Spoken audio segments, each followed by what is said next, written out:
Yacquub Isxaaq Cumar waa bukaan la ildaran buro kaga taala gudaha maskaxda taasi oo muddo sanad ahba u la xanuunsanaa balse 6dii bil ee ugu dambeysay soo ridatay. Yacquub ayaa wax looga qaban waayay cisbitaalada ku yaala gudaha Muqdisho iyadoo dhaqaatiirtu ay sheegeen in buradani aan waxba looga qaban karin Soomaaliya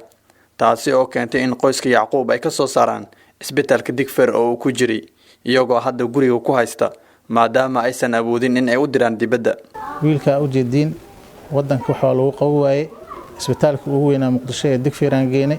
isbitaalo kale waa geynay waxa la lahay maxay maskaxda baro ugu taala ninkaan wadanka wax looga qaban karo waa in loo geeyaa maxay wadamada dibadda ah sida Hindiya ama maxay Malaysia. Bukaankan ayaa ah mid aanan awoodin in uu wax cuno ama wax cabo taasoo keentay in xididada lagu quudiyo.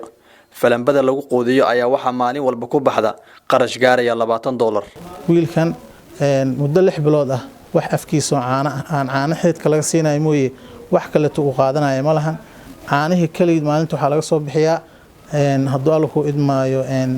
waxa laga soo bixiyaa $20. Qoyska Yacquub Isxaaq ayaa bulshada Soomaaliyeed waxa ay ka codsadeen in ay garab istaag u muujiyaan maadaama isagu uusan hadli karin. waxaan rabnaa ummadda Soomaaliyeed meel walba ay joogaan inay soo caawiyaan oo wiilkan maxay ahaato oo xanuunsan 6 biloodna guri oo ama wax oo cunayo ee sajirin teeda kale waxa kaaga sii daran jiifka oo jiifay yaa maxay ahaato ka gogo'een korkiisa meel ka mid ah sida simaha oo kaleeto iyo maxay ahaato anjiraha ayaa ka gogo'een oo maxay ahaato dheecaan ayaa ku socdaa marka anagana maaro waa awaanay dad masaakiinaan nahay teeda kale tan wiilka maxay ahaato dadkii ka soo barakacay waa gobolka Shabeellaha Hoose caafimaad ahaan inta uu maaday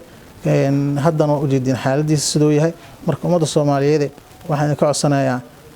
ha ahaadaan maxay ahaato wasiiro ha ahaadaan xildhibaano ama kale dadka rayidka ah oo dibadaha iyo dalka ku nool waxaan ka codsanaynaa si naxariis leh ku jirto in wiilka oo walaalkeena ah aan soo caawino wixii aan ku tari karna aan ku darno marka lambaradana waa la siinaya insha Allah taala waa kuwan doorteedana ku yaalo marka waxa kale oo rabaa inaan u sheego ummadda Soomaaliyeed walaalkiina maanta sidaan u xanuunsan in aan soo baxay ahaato wax ugu soo deeqdaan. Cabdiqaadir Maxamed warbaahinta qaranka Muqdisho.